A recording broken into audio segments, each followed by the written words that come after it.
And thank you, ladies and gentlemen, for joining us once again across the Louisiana plain, where we are elevating the cause of constitutional conservatism in Louisiana, elevating the cause of constitutional conservative citizens across the state, and rapidly now draining the Louisiana swamp. My name is Chris. And I'm Danielle, and this is The State of Freedom, brought to you by freedom-loving Louisiana First Patriots. Hello, State of Freedom warriors. Thank you for inviting us to be part of your day. We are so grateful for you. You're the best listening family anyone could possibly hope for, and we are only here because of your encouragement, your prayers, and your financial support. If you are looking for a way to support us, to advertise with us, or to send us feedback, please visit our website at freedomstate.us. We'd really appreciate it if you'd also help us get the word out and spread the reach of the State of Freedom. Please like the show on whatever platform you listen to us, subscribe to it, and share it. You can share short clips instead of the full episodes from our YouTube and Rumble channels, and links to those are always in the show notes and over on freedomstate.us. Welcome to the second half of our conversation with Tina Peters. Would you tell us a little bit about what you're facing in the next couple of weeks, Tina? Well, God is a God of suddenlies, so we never know where he's going to come in and do something. But when they had thrown me in jail, this is something before I go into that, if you don't mind, how important our liberties are, how every single person is called for a time as this. When I was in jail, and let me tell you, it was not a pleasant experience. They tried to give me an injection. They tried to see if I wanted to watch a rape video, et cetera, et cetera. My dad died that night, but as you and your listeners know, that God can reach you no matter where you are, whether it's Paul in prison or wherever you are, he can reach you. Just ask St. Paul. That's right. That's right. And so there was a woman that called me out, and she's standing in front of me. I don't know if she was an angel. I don't know if she was a traveling nurse. I don't know what her job was, but didn't seem like she was from there. She called me out, and she's standing and looking at me, and she looks over her right shoulder, looks over her left shoulder. She says, I have to be very careful. They're watching me. But I want you to know that what you are doing is so important. And this is just a blip in time. This will be over soon, but they need you to stand strong and keep doing what you're doing. And so, I've never had any fear at all. That's a supernatural thing. I don't get tired. I'm almost 70 years old. I don't get tired. I get sleepy sometimes when I haven't had enough sleep, Yeah. but God keeps me going. So what I want people to know, though, is when I got out of jail, and I was only in jail that time for 36 hours. So it doesn't seem like a long time to people, but let me tell you the effect that had on me. When I got out, and there were people at my house, and I said, I just want to go. I think I want to go get toothpaste or something. I just want to go to the store. I'll be right back. Oh, you want somebody to go with you? No, I'll be fine. And I'm not a big baby, but people are very protective of me. And so I was gone like 45 minutes, and I got back, and Danielle and Chris, when I walked in the door, they were like, oh my gosh, are you okay? And I'm like, yeah. And they said, you were gone so long. And I said, I went in there, and there were like 20 different kinds of toothpaste. I said, there were like 40 different kinds of soups, or maybe more. And I was just in awe of, it was the overstimulation of the choices that we have as Americans, that when they take you into custody and you're in jail, you wear what they give you to wear. Your shoes are what they give you the temperature of the room and it's freezing because they don't want you moving around. Where you sleep, who you're in with, all of it is done by them. You have no choice. You drink coffee that's not even coffee. It's warm water in a rubber cup inside of with this powder. You have no choices whatsoever. So please continue to pray for our J6ers. They are going through it. They will come out with a testimony. Mickey Whithoff is a good friend of mine. Her daughter Ashley that was shot. There's so many people suffering. This woman was going in, her and her husband. I was on another podcast, and they were the next speakers up, and I stayed up and listened to their story. married 50 years, were standing outside on the other side of the barricades praying at the Capitol and are facing 30 years in prison. They've been married 50 years. They would be separated as husband and wife and be sent to be incarcerated. So people have to act now. This is not normal. Who would have thought, Tina, who would have thought 100 years ago, 50 years ago even, that in the United States of America, there could be such gross miscarriages of justice on such a grand scale? If we could do it, I know it's not possible to do it, but if it were possible, I bet you if every American who has no real appreciation for the presumption of innocence, no real appreciation for our freedom, to spend 36 hours in a local jail when they've done nothing wrong, been convicted of nothing, just so they could get a full understanding of all the things that we take for granted insofar as our liberty and freedom and how fragile it is. Because it stuns me what I'm seeing insofar as the erosion, for instance, of the presumption of innocence. An accusation in this day and age with these corrupt establishment figures equals guilt. In their minds, Tina, they might as well put you in jail right now. You're guilty. If it were up to them, you wouldn't even have a trial. That's right. Well, it's coming there. So here's what people need to understand.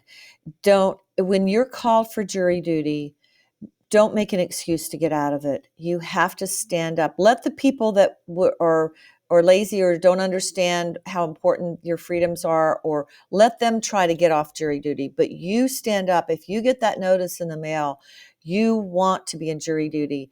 And you need to educate yourself to jury nullification.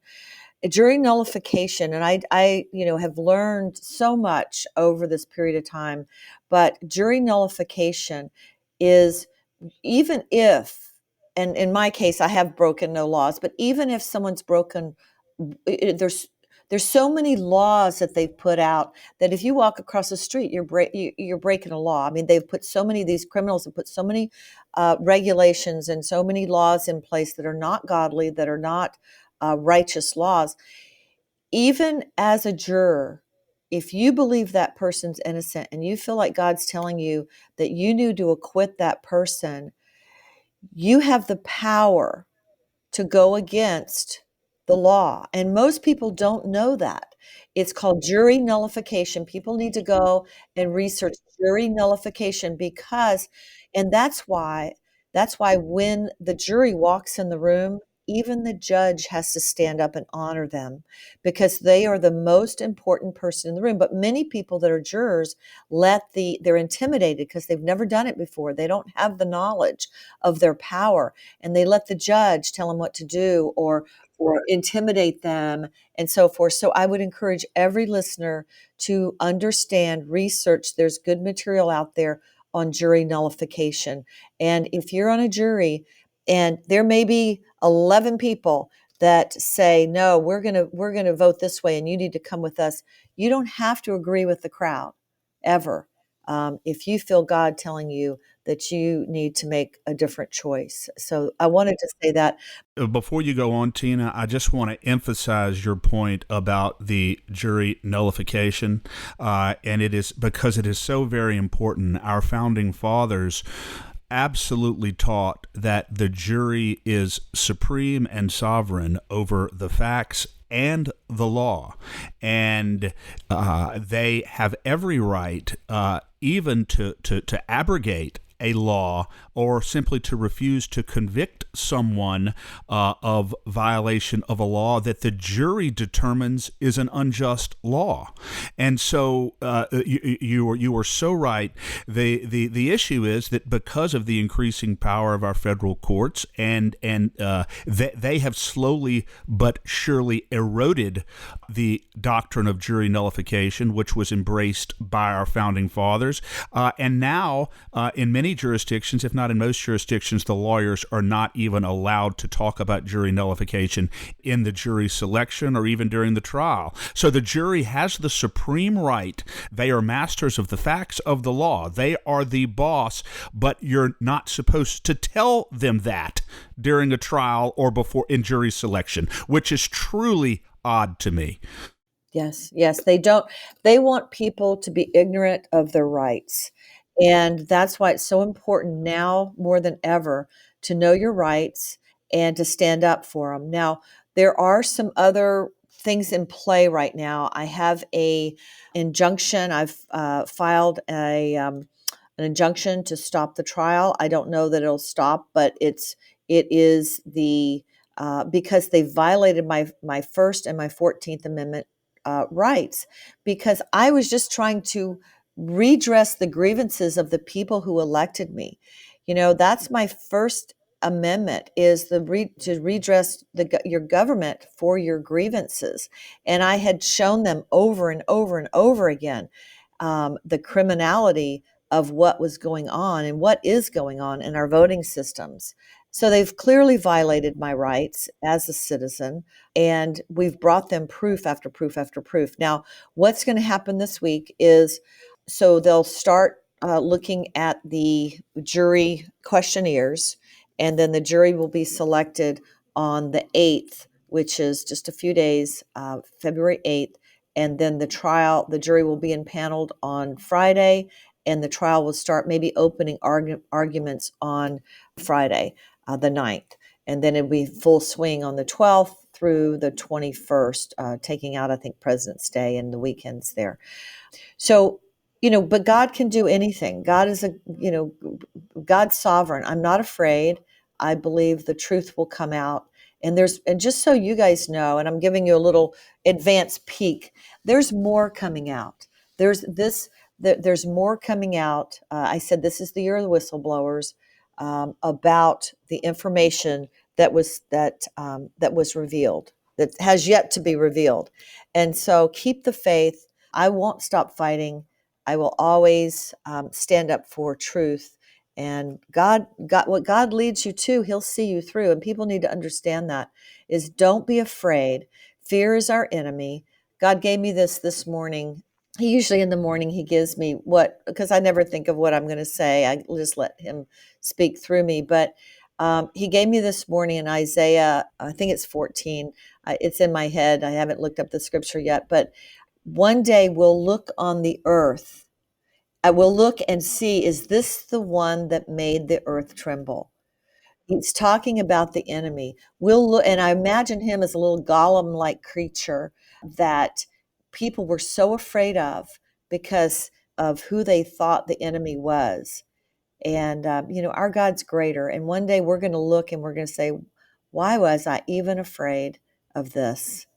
So I just encourage people to be bold, be courageous, be thinking about what you're going to do to prepare just in case, and just keep trusting God. Ask Him for your direction, how you should be part of this, because you're here for a reason.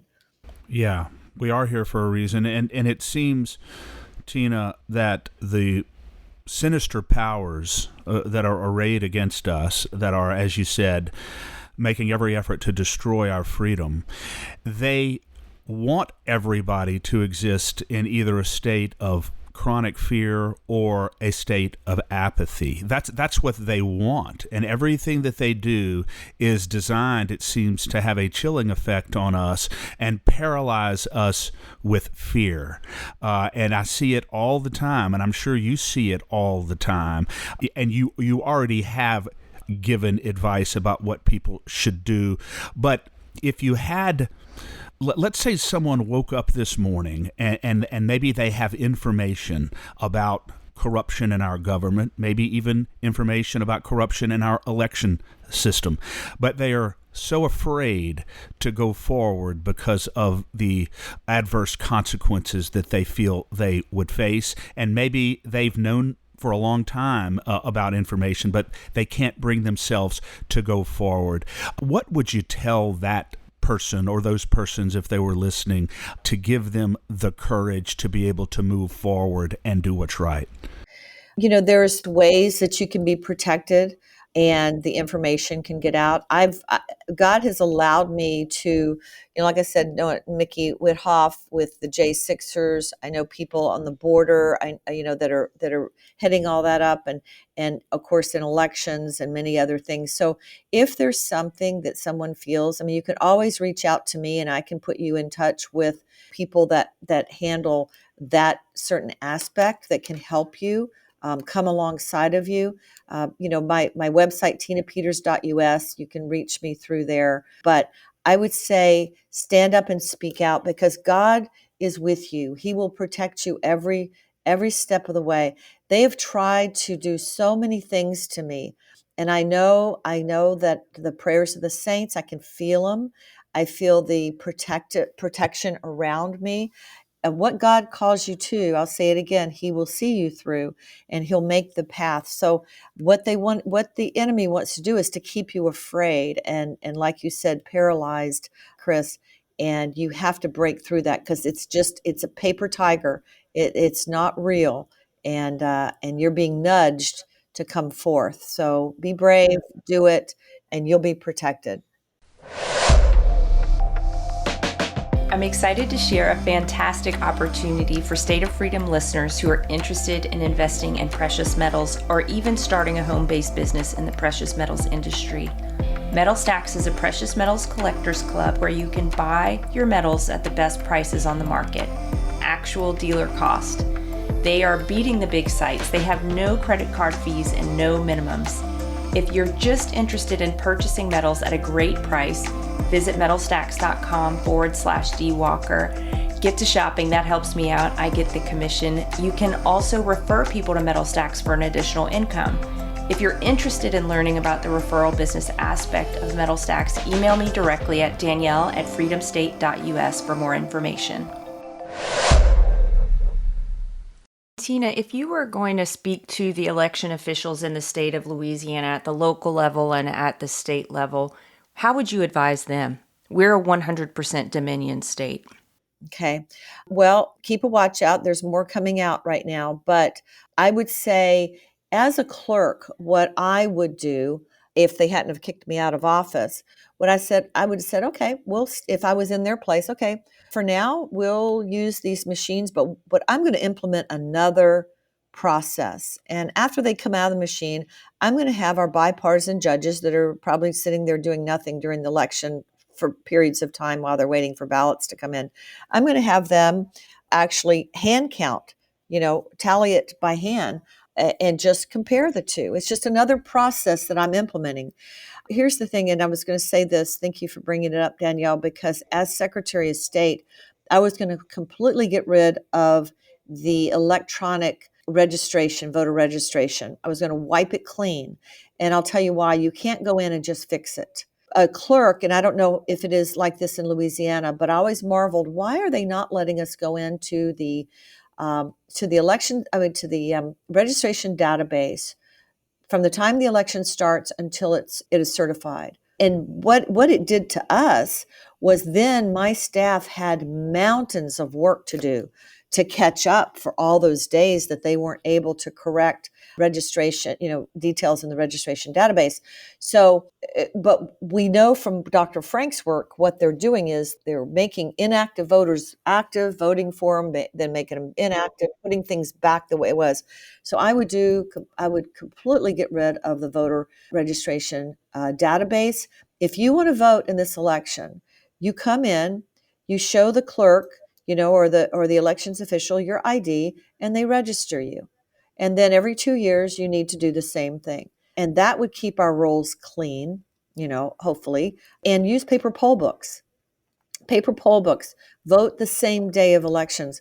But the clerks need to understand I just spoke in another place in California a couple weeks ago, and there were only like 4 people that had ever heard my story, that knew anything about the machines. And one of the people that did know, she stood up and started angrily pointing at at one of the commissioners and said, "You put these in our," and she starts yelling at me. I said, "Whoa, wait." I said, "Wait, I didn't know either. I didn't know either. So we have to give these people grace, and we have to say, and I put my hand on both of their shoulders and I said, listen, I said, if I can bring in someone that can show you the truth, will you look at it? And they said, yes. And I said, okay, that's where you start the dialogue. You don't want to come in as an adversary, because if somebody had been hateful to me, I don't know, but people kept coming to me. That was the thing. In your local counties, you have to keep going. You have to build that relationship with them and break through and pray that the scales will fall from their eyes. They will see the truth and be set free. But the clerks are breaking the law, and it will come out.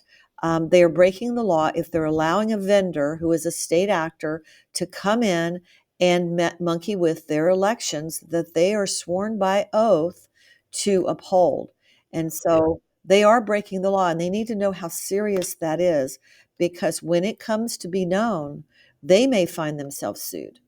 Tina, when they came in and did this software update in Mesa County, and in doing so deleted massive data that's very integral, they were actually, and people need to understand this, they were actually exposing you to criminal prosecution because of your statutory requirement to preserve all the data. It's so interesting to me that they are prosecuting you for a crime when the only crime that has been committed here was the crime that they committed by unlawfully deleting election data that you have an obligation to preserve. It's all so backwards. That's right. It's clown world. It's upside down world. And that's what clerks need to know. You asked me, what do clerks in Louisiana need to know? That you are allowing someone to put you in a position that you're breaking the law. And ignorance is no excuse for the law. We've heard that, right? That just not knowing the law doesn't make you immune from following the law. And so I would just encourage the citizens to go in, talk to them. I will meet with them. I usually, when I go to speak, and I'm getting ready to leave in just a minute, but usually when I go to speak, I come in, I speak to the people, and then I meet with their elected officials, whether it's their clerks or their commissioners or whatever. And here's the thing that people need to know about the commissioners. The commissioners hold the purse strings of the county, and different people we call them commissioners where I am. I'm not sure what you call them there in Louisiana. But they hold the purse strings, and they can immediately say, we're not going to fund those anymore. We don't have the money for that. We don't feel like it's a necessary expense. And no. And even in our Dominion contract for our county, the one that they actually if you can believe it, while I was in being protected 24/7 in Texas, they actually used my stamp to attest to the signatures of John Paulos and the commissioner on the contract extension for 6 years. But the commissioners could say, we're not going to fund this. And in the contract, they need to check their Dominion contract. It says that this will continue on to year such and such, on in, how would you say it, in accordance with the funding. Okay, so in like the commissioners, the commissioners have a loophole. They can get out of the contract if they just say, we're not going to fund this anymore. I'd have to look exactly how they put it in the contract. Well, they have the power of the purse. Exactly. Sounds like. Well, Tina, how I know that you're heading out here shortly because you're very, very busy, but want to make sure that our listeners know how they can support your legal defense fund. How do they do that? Thank you so much. Thank you so much. My friends and my supporters, they always say, Tina, you don't ask people for money. You need to ask them. This is these lawyers are very expensive. And I just love on the people. And I know that God will provide. But if God puts it on your heart to give, you can go to my website, tinapeters.us. My legal bills, I have 3 suits going right now. They're trying to take my house. There are... and then, of course, I have this one where we're filing to sue Merrick Garland, Jenna Griswold, and the DA Rubenstein for violation of my rights. And then we have the criminal fund. And that is $100,000 a month, if you can believe it. So there, it is very expensive, but that's what they're hoping. They're hoping that they will be able to drain you dry financially. And so I've been very grateful. Even when I did a recount, people donated for the outrageous amount of $256,000 to do a recount, and then the Secretary of State didn't even do it legally or lawfully. They used fake ballots that you use before a logic and accuracy test instead of the prescribed by law voter verified paper ballots.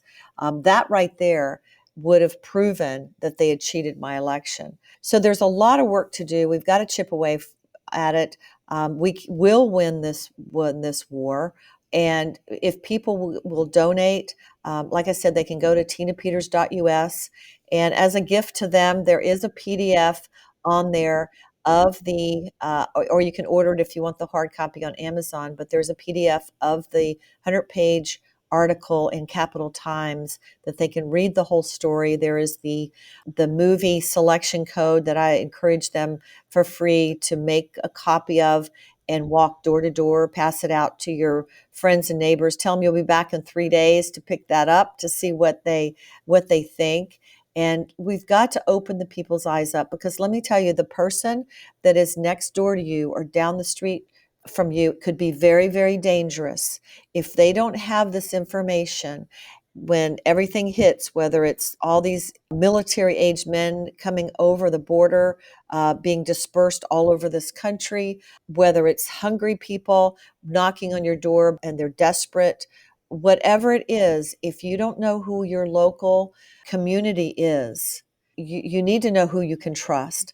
So I would say walk door to door in your neighborhoods so that you know, I can trust that person. They can trust me, or I can't trust that person. We have to watch out for them, type of thing.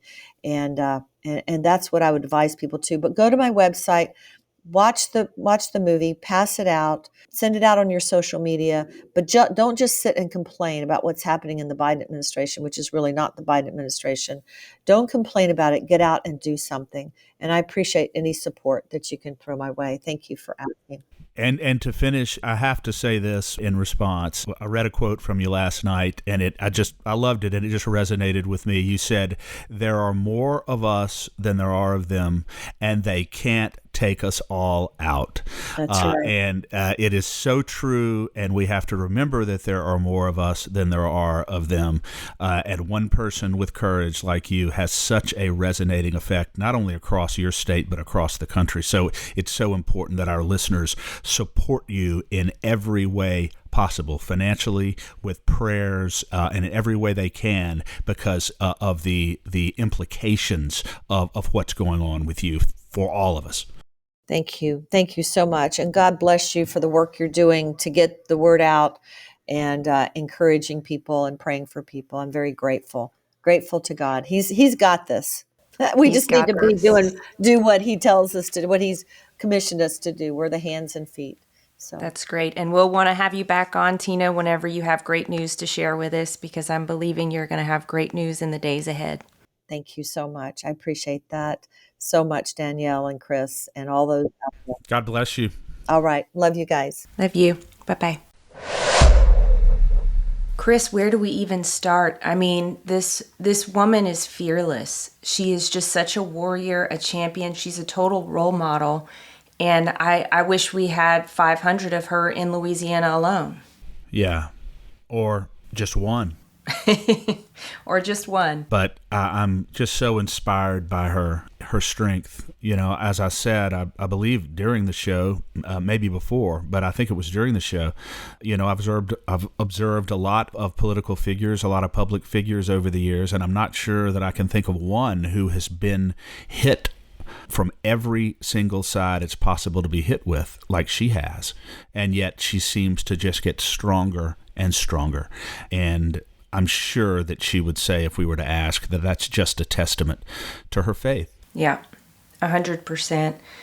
She speaks about the goodness of the Lord and his faithfulness with every topic. And it's obvious that he is what has sustained her, and her faith has gotten her to this point. And it's for a reason, and it's for such a time as this. And I'm so grateful I'm so grateful to her efforts, to her strength, and her willingness to fight. Yeah, and we need to pray for her unceasingly, as Paul would say, and encourage our listeners to pray for her unceasingly now, particularly in light of what's coming up in the next couple of weeks for Tina. And Chris, before we switch off of this, can I ask you, she mentioned about the commissioners having the power of the purse at the county level. I would think she means for us that would be parish president or mayor. But I believe from our conversations with Randy Russ and Brandon Trosclair that ours is a unique, go figure, unique top-down system where the Secretary of State actually does fund the machines at every single locality. Is that correct?